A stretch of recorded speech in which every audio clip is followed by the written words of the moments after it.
I'm Scott. I'm Bill. And we're the Trade Guys. You're listening to The Trade Guys, a podcast produced by CSIS where we talk about trade in terms that everyone can understand. I'm H. Andrew Schwartz, and I'm here with Scott Miller and Bill Reinsch, the CSIS Trade Guys.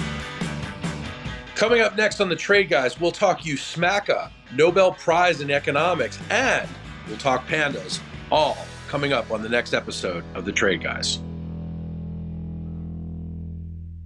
All right, guys, we're back, and we get to talk about our absolute favorite thing, USMCA, USMCA. How does the USMCA review process work, and what is the timeline from here on out? We know that there is a review going on, so explain this. Well, it seems complicated on the surface, but if you parse it out, it kind of makes sense. What the parties agreed to was to have a review every 6 years. And so the first one will be in July of 2026. And when they have a review, and those will continue, no matter what happens, they'll continue every 6 years, unless the agreement ultimately goes away. At each 6-year review, if all the parties agree to continue the agreement, it's good for another 16 years. So in the immediate case, that would take it to 2042. That doesn't cancel every 6-year review, but it would give it 16 more years. In 2026, if one or more of the parties do not want to continue the agreement, then it expires in 10 years unless the parties change their minds and agree to renew it in the interim. And what has to happen in that 10-year period is every year they have to meet for a review. So you're going to have 10 years of basic renegotiation of an agreement if one or more of the parties does not consent to continuing it. If they change their minds midway through, then it gets another 16 years. So it's sort of a rolling process in which at any point you can decide that all three of you want to renew it as is, and then you get 16 more years, but you still do the every 6-year review thing to give the countries a chance to once again change their minds. This is not good for certainty, okay? I mean, these are fairly long time periods, which is good. And some of our other programs, like the Generalized System of Preferences, or GSP program, only are renewed usually for a few years, or not nearly enough. This one is still, if you're thinking about investment in any direction, not just outbound investment to Mexico, but inbound investment from Canada into the United States or Mexico into the United States, this kind of schedule is going to worry you, particularly right now, because right now is not 16 years away. The review is 2 years away, and there's a bunch of issues on the table. So I'll preempt your next question, Andrew, by telling you what's on the table. Yes, please do, because then I want to get to what do the candidates think? What does Tariff Man think? What does Kamala Harris think? Well, that's where I was going to begin. Both of them have said if they're president in 2026, they will demand a renegotiation of the agreement, which does not necessarily mean that it won't be renewed. It means that they have some changes they want to make. They both mentioned, not in detail, but talked a bit about what changes they would like to make. Harris, you may remember, voted against it. And she voted against it, citing insufficient protections for climate change in it.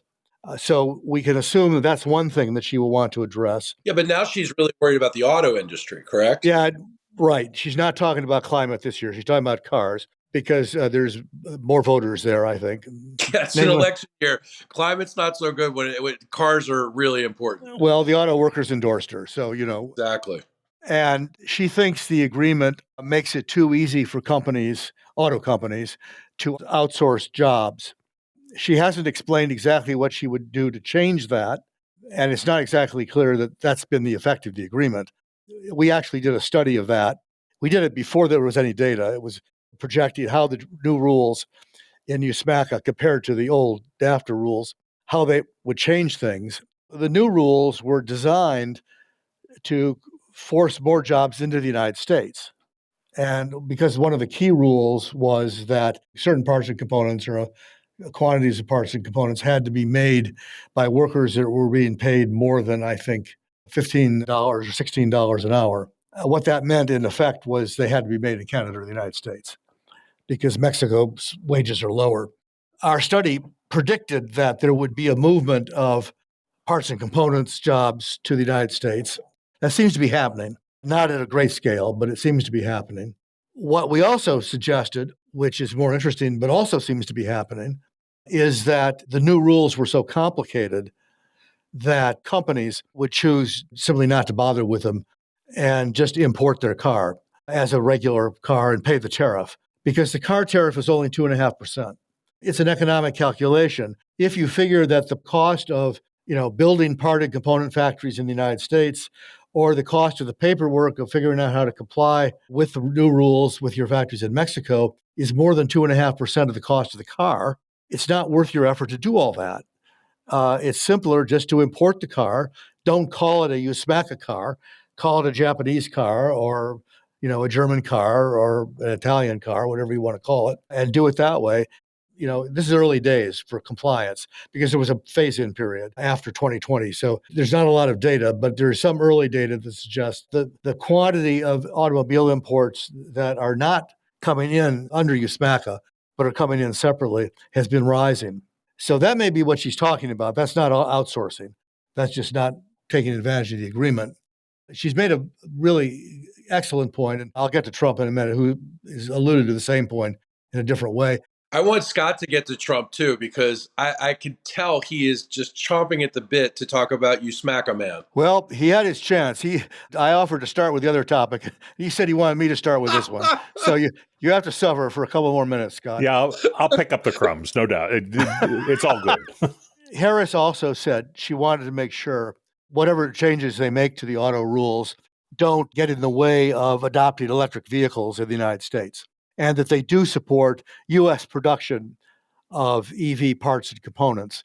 An important element to remember here, this agreement USMCA was negotiated really before EVs was a thing. That's a really good point. You could pretty clearly see in the rules that nobody thought about EVs. The supply chain is very different. You've got one very, very large component, the battery, and you don't have a lot of traditional, internal combustion engine parts and components. And that alters your mix of parts and components at origin. It seems to me it's very hard to produce a car with a Chinese battery that would meet the rules of origin and qualify, because it's just such a large percentage of the automobile. Harris has not said what she wants to do about this, but she wants the new rules to take that into account. Trump has also picked up on that, and he's shameless about these things, as we all know. But as he said multiple times, NAFTA was the worst agreement in history, and he negotiated USMCA, which is the greatest agreement in history. It's the same thing. 90% or so. Yeah. Leaving that aside. Well, the 10% accounts for his greatness, doesn't it? That accounts for his greatness, but now he wants to make it even greater. Even though it was already the greatest. We have to make USMCA great again. He has discovered that there is room for improvement. Yes. He's not been very clear either, except to say it's about having tighter automobile rules to prevent outsourcing and to ensure that more auto production happens in the U.S. The one place he's been a little bit more specific, which raises an important point, is he wants to prevent transshipment of Chinese automobiles that either pass through Mexico or which are assembled in Mexico from largely Chinese components and then imported into the United States, masquerading as USMCA cars. And he's threatened to impose tariffs as high as 1,000%. You don't really need to go that high, but 1,000% to protect the U.S. auto manufacturers. So we'll see how that plays out. He's onto something there. And it's a loophole that Biden has left. Biden imposed 100% tariffs on Chinese EVs, but he did not, at least not yet, address the question of the rumors, so far incomplete, that Chinese auto companies are going to build in Mexico, that they're going to locate in Mexico, build cars in Mexico, and then try to qualify them under the USMCA rules to come in duty-free. That would get around the 100% tariff if they could do that. I'm not sure they could do that because of the complexity of the rules would make it very hard for them, because they'd have to do it virtually without Chinese parts. But, they're obviously thinking about that. Several companies have indicated they have plans to build plants in Mexico. I mean, they've said it's for the Mexican market. Nobody believes that, but that's what they've said. But I think if they show up, it will be with an eye on the North, and then we'll see what happens. Trump wants to plug that hole. So they're both forecasting big changes. There are other issues, by the way, although they may be solved by 2026 because they're current complaints. There are people in the United States who think the rapid response mechanism that's designed to deal with worker rights and labor problems in Mexico isn't working big enough, fast enough. Personally, I think it's doing a pretty good job, but there are people that think it could always do better, including some senators. We have an energy argument with Mexico over their discriminatory treatment against U.S. energy companies. We have a corn argument with Mexico. They want to abolish GMO, genetically modified organism corn. We think that would be a violation of USMCA. Some people are very concerned about the judicial reform in Mexico that AMLO pushed through in the last week of his presidency that changes all the current judges from appointed positions to elected positions, which people here think may jeopardize impartial judicial decisions and push the courts in the direction of politicization. I don't personally fully buy that. We have elected judges in the United States. We have elected judges where I live in Maryland, and that hasn't happened. But, people are worried about that. And not to be forgotten, there are complaints between Canada and the United States, lumber and dairy being the two biggies that are sort of permanent complaints. We've never done what the Canadians want us to do on lumber, and they've never done what we want them to do on dairy. Even though both of us keep winning cases against the other one on these issues, it's still this irritant. So there's a lot to discuss in 2026, and it's hard to predict at this point if it will be renewed or not. But if it's either president, I think, has indicated that they're going to strike a hard bargain. And so we need to be prepared for that. All right, Scott, I know you've been chomping a bit here on USMCA. Thoughts on Trump, thoughts on Harris, thoughts on some of these really interesting points Bill brings? Sure. And it's a very important topic. Actually, look, USMCA's coming up on 5 years old, but NAFTA turns 30 this year. All right. And so it has been a vital way for all three economies, the U.S., Canada, and Mexico, to increase their competitiveness. It's not so much a trade agreement as we make things together and sell them to each other and the rest of the world. And by making things together, we are globally competitive. So it's a very important agreement for almost anybody who makes anything in North America. So I'm a fan of making sure we hold this thing together. Second, with regard to promises being made now for the rest of the 2.5 weeks of the campaign, I suggest we open a discount window and put those promises in the window and see what happens. I would note that last night at the Al Smith dinner, former President Trump turned to Senator Chuck Schumer of New York and said, we're going to work on including deductibility of state and local taxes. And what did Chuck say? Well, he grinned his Senator Schumer grin, and it was a fun evening. But my goodness, I don't know why we're going to bother collecting taxes if we have all the. So there are a lot of promises. If you like a bunch of billionaires and important people glowering at each other, there wasn't exactly harmony in the room, I'm told. No, it wasn't hardy har har. No, but but a comment like that, it's like, well, what are you going to tax? At this point, you got to be a little suspicious. Not all this is going to come true. When it comes to USMCA, though, I do think that it's important for companies and industries to get ahead of this thing because most of the modifications will be made to the rules of origin. And most people who are modifying those rules of origin don't understand the principle of diminishing returns. And if you push a rule of origin, content requirement, these wage laws, requirements, things like that, you push them too far, there's no way for them to operate in a way that makes sense for their operations and qualifies for the preference.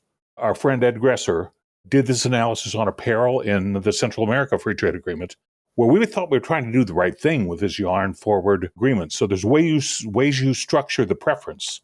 And if you go too far, nobody can claim the preference, and it helps no one. So you wind up at MFN tariffs on those goods. Not a big deal on cars, 2.5%. It's a big deal on trucks, 25%. It's a big deal on apparel. So it's a place to be careful, but think it through in advance. And that's, I think, the reason we wanted to talk about it on the show this week is It's going to be renegotiated no matter which party wins. It will be very important to the economy to get it right. And getting it right is pretty subtle, as Bill's work in the auto industry shows. So I just want to say for the record that the last time I believe we had Ed on the podcast, I was mostly focused on trying to get a wardrobe allowance from him, considering he represents all the schmata dealers in America, and it didn't work. And years later, I'm sitting here, no wardrobe analysis. Maybe it's time to bring Ed back. A missed opportunity for sure. Yeah. I'd be delighted to bring Ed back. Lately, he's been doing pieces on tariffs and the real cost of tariffs. He gave us a shout out in his column last week, and thanks, Ed, for doing that. He referred to a paper that we published last week that Warren Murayama was the prime author of, former USTR general counsel. And we talked about this last week on the podcast, that simply laid out the legal authorities that Trump would use for his various tariff proposals. His last blast comes out on Wednesdays, was a little lesson in the Constitution. Article 2, Section 8, Congress's authority to regulate trade, and he went into detail about what that means. Good piece. Big shout out to Ed. Mm-hmm. Well, we should have him back. Trump gives many signs of ignoring the Constitution. So if he wins, we should have Ed back to explain what the Constitution actually requires him to do. Yeah, well, we'll get that in this and the constitutional scorecard from Ed. For sure. Big shout out. Guys, let's talk Nobel Prize in Economics for research on global inequality. Scott, I know you've got something on this. Well, yes, the Nobel Prize in Economics was awarded to 3 academics. You can look up their bios. So they all work at U.S. universities, 2 at MIT and one at the University of Chicago. One at the University of Chicago. So very distinguished. Their book was published some time ago. Their book was published in 2012, and it's called Why Nations Fail. Yes. The Origins of Power, Prosperity, and Poverty. So it's looking into what it takes to become a successful nation over the long period of time in terms of the prosperity of the citizens. It's well done and deserved the accord it received and the Nobel Award, because what it reminds us all is institutions matter. That's the bumper sticker from this, and I think it's worth knowing. The authors do a couple of very interesting things. One is they characterize legal systems as either inclusive or extractive. The inclusive systems tend to have strong property rights, market economics, a financial system that's open and reasonably transparent, education systems, basically what we call the rule of law. And they operate in such a way that they provide people the ability to benefit from the fruits of their own labor. Unlike the extractive model, which has this adverse economic loop. The elites get all the power and the loot. The people downward in the society have no incentive to take risks with their time and effort because they're unlikely to get the fruits of them. So it's a very interesting contrast. It's challenging in a lot of ways. One of the things that I learned that was different than what I had thought was true was they said all colonial systems are roughly equal in performance. And I had read other things, but it was a very interesting approach to that. And look, the core finding is democratic governance as part of this inclusive institutions is a source of innovation. And that's one of the ways it performs better over the long term. And I think that's an important finding and one that deserves a lot more attention because innovation is something that's really necessary in our world. And honestly, I've been reading about this for a few years, and we have very little idea of what to do to actually get more innovation. So I'll take something like this as a hint, and there's more work to be done. The work reminds me of work done by Hernando de Soto, the Peruvian economist. He published a book called The Mystery of Capital in 2000. Before de Soto, there was Mancur Olson with The Rise and Decline of Nations. Similar theories have been pursued. The Nobel laureates are focused more on inequality. That's, frankly, a tougher subject. It's the long-term development at reasonably high rates or steady rates versus low rates that is really what distinguishes that. Inequality is tough because you can be equal and poor. I mean, 1950s East Germany was highly equal as a society, and everybody was poor. And in some cases, inequality is associated with wealth. The most unequal place in the United States has long been New York City.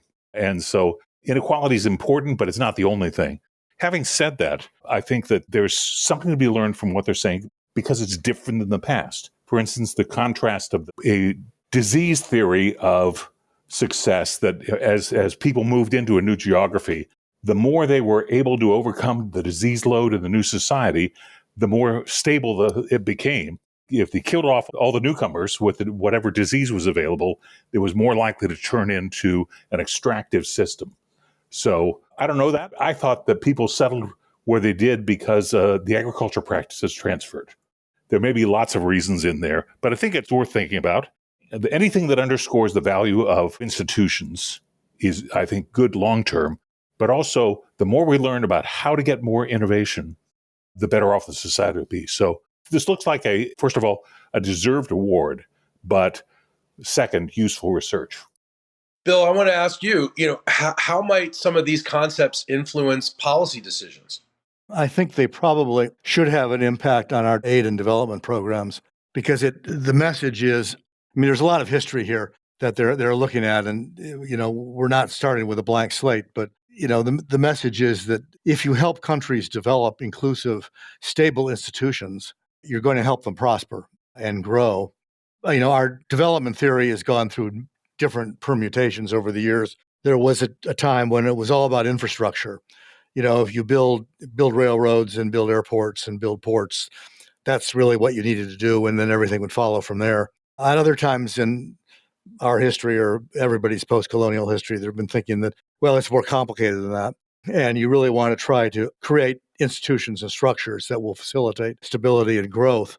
I think this book and what their research says is it's a compelling argument for the latter. In a way, it makes the argument for development assistance a little more complicated.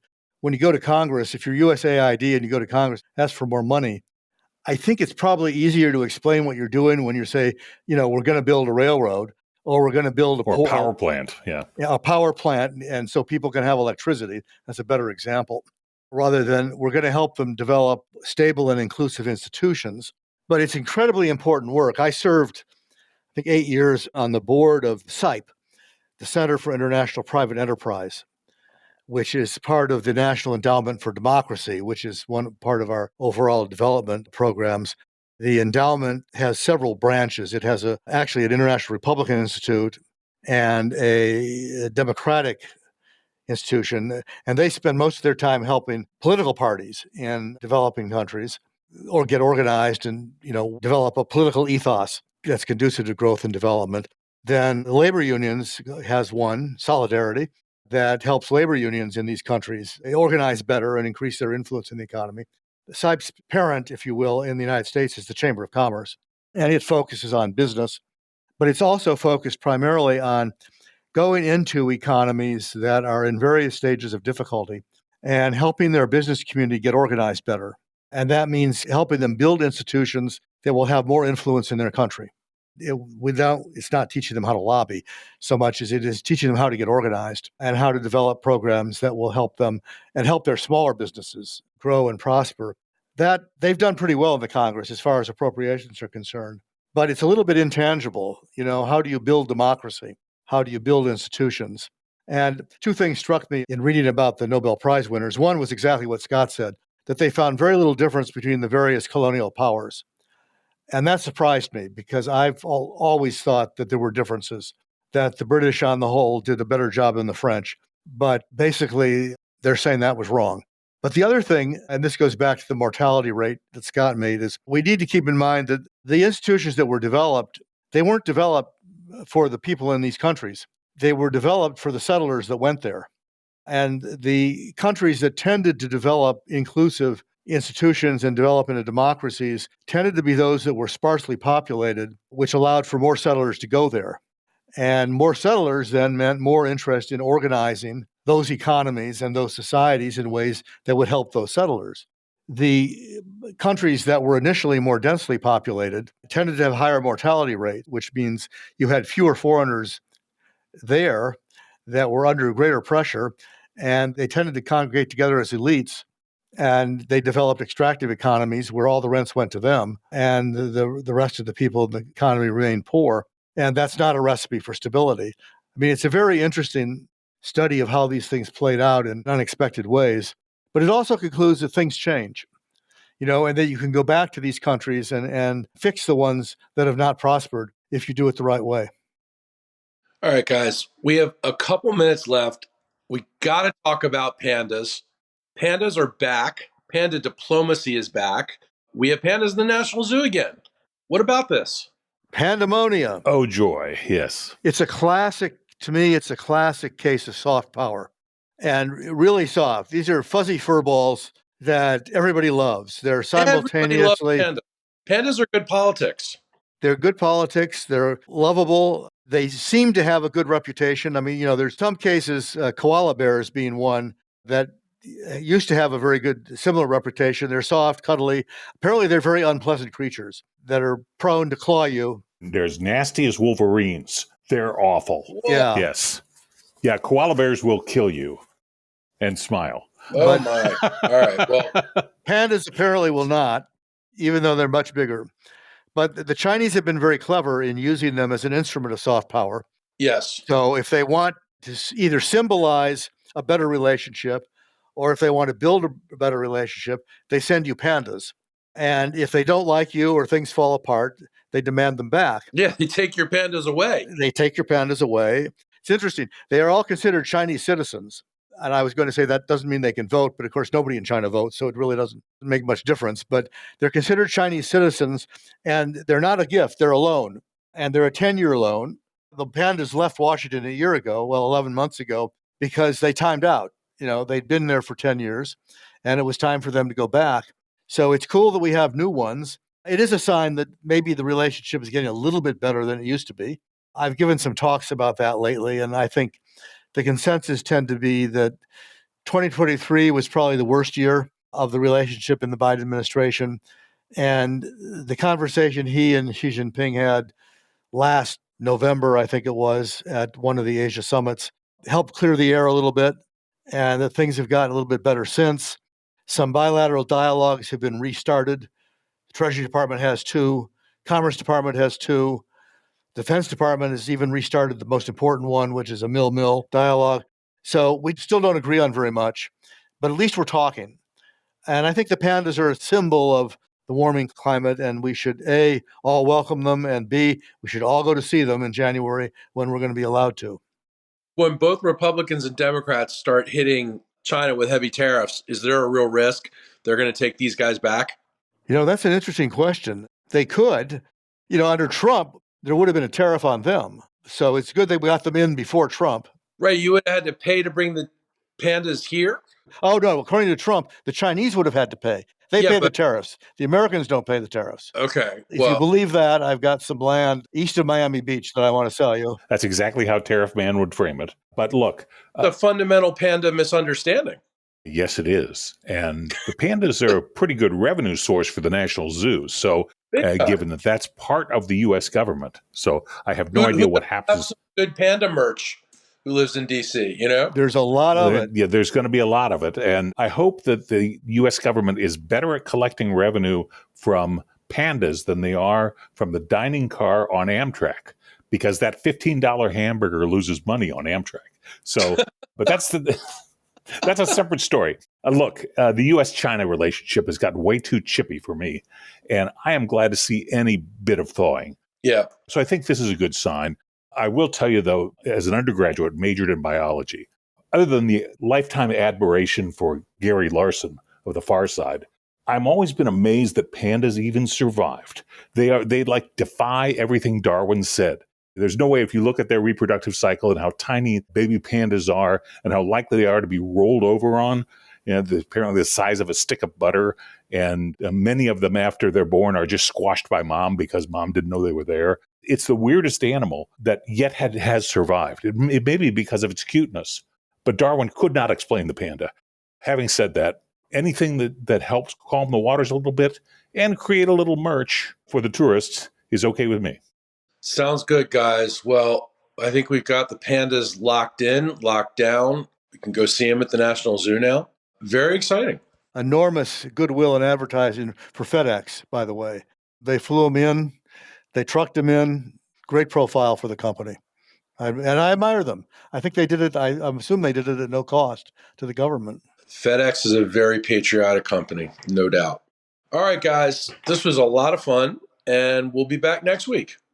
Thank you. Thank you.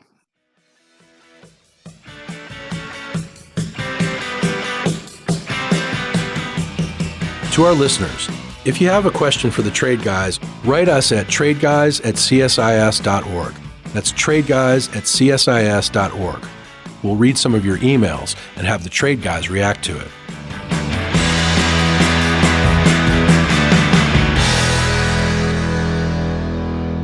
You've been listening to The Trade Guys, a CSIS podcast.